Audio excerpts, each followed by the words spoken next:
What's good, everybody? This is CP, and today I'm going to talk about the Vancouver Canucks. Today I'm going to talk about a few current roster players that could be traded by Patrik Allvin and Canucks management. Now obviously the elephant in the room is probably JT Miller.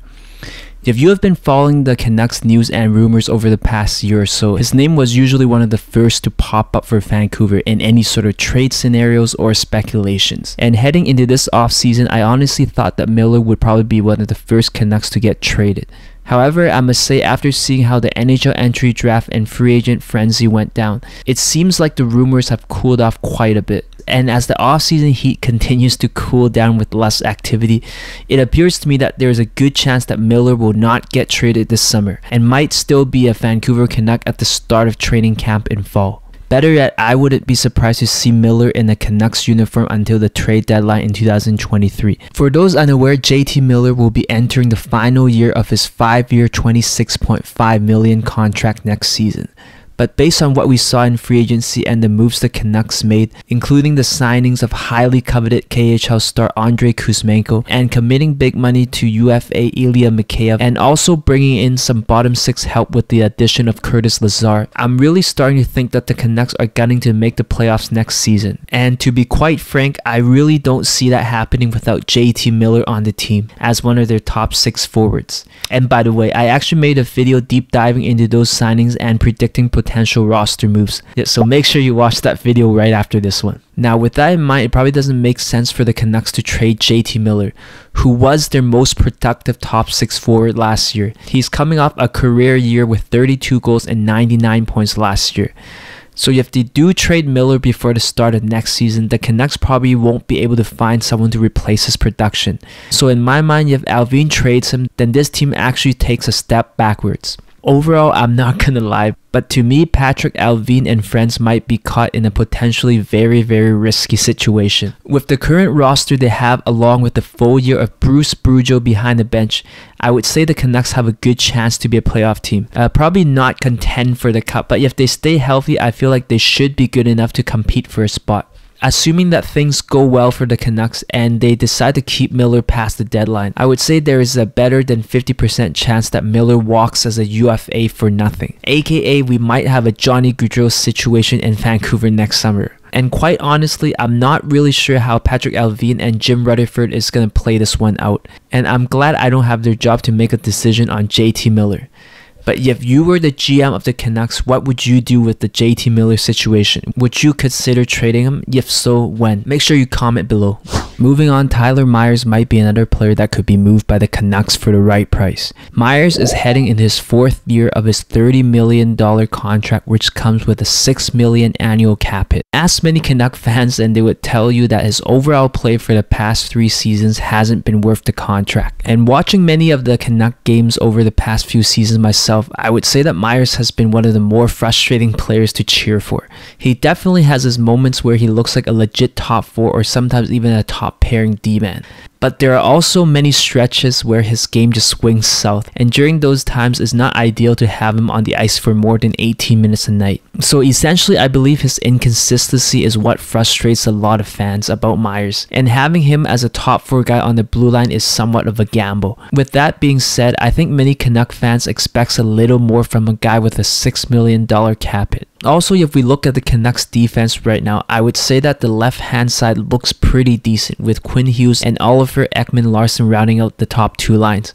However, if we look on the right side, I would say that they could definitely use a little bit of an upgrade. Ideally, they would bring in someone with more stability and is a legit shutdown D on the right side, and doing that would go a long way. I know hindsight is 20/20, but it's a bit of a hard pill to swallow in that the Canucks management elected to sign Myers a few years back.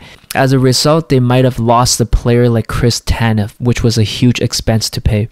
Because if the Canucks had Tanev instead of Myers in their top 4 right now, especially with his current cap hit of only $4.5 million, then I would say that the Canucks defense would look a lot better heading into next season. Anyways, with that in mind, I make the argument that trading Myers could essentially kill 2 birds with 1 stone. One, they get rid of his contract and his high cap hit, and secondly, they could fill his spot with someone who's a better fit to play beside Quinn Hughes or Ekman-Larsson. Obviously, this is easier said than done, and his contract might be very hard to move. But if Allvin does make it happen without retaining any salary to free up some cap space and also open a roster spot, I think it would be a huge dub for the Canucks to improve this team and help them bring their game to the next level. But to his defense, Myers looked like he did elevate his game a bit under Bruce Boudreau last year, and he actually finished last season with a career high of plus 15. So perhaps for those that believe they should keep him around, who knows, maybe Myers can build off last season and be even better under Boudreau next year. Personally, do you think the Vancouver Canucks should trade Tyler Myers? If so, would you give up assets to get rid of his entire contract? Or would you stick with this contract for 2 more years and see what happens?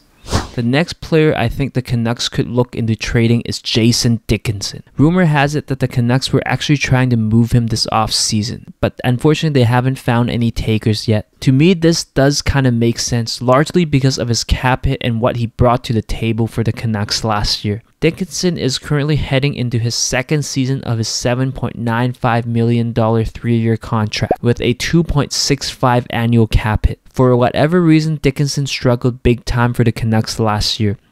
He only managed to score 5 goals and 11 points in 62 games. Originally, the Canucks brought him in to solidify the bottom 6 with upside to occasionally move up in the lineup. But despite having a few strong seasons with the Dallas Stars, he did not live up to the hype last season. And moving forward, we can't forget that a lot has changed for the Canucks this offseason.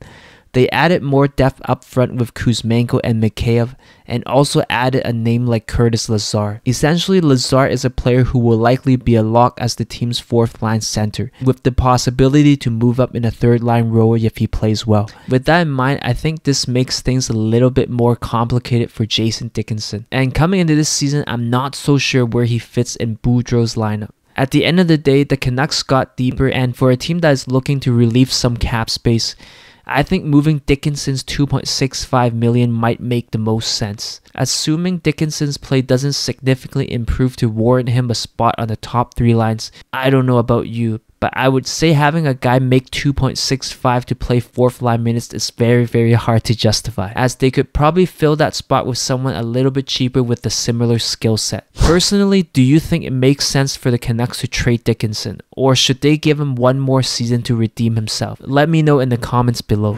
Another player Patrik Allvin might consider trading could be someone like Tanner Pearson. Pearson will be 30 years old heading into this season and will be playing in the 2nd year of his 3-year contract with a $3.25 million cap hit. However, with the moves made this summer, including the additions of younger players like Mikheyev, Kuzmenko, along with Brock Boeser re-upping his contract, and with another young player like Podkolzin continuing to get better, I really think the writing might be on the wall for Pearson. As we take a look at the roster, there seems to be a bit of a logjam with wingers on the Canucks' top 6 to top 9 forward group. As a result, I'm not too sure if the Canucks need this many wingers offering a similar skill set. Perhaps their money is better spent elsewhere, such as improving their defense or adding a cheaper 2-way defensive forward to help out the bottom 6 and the PK. And overall, I don't think moving out Pearson's contract will be as hard as many think.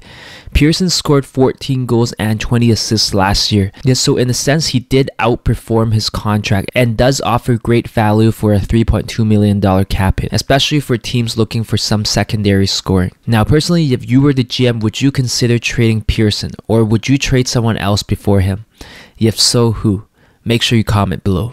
Yeah, so let me know if you agree or disagree with what I said in this video. Feel free to comment below and share some of your thoughts, and I'll see everybody next time.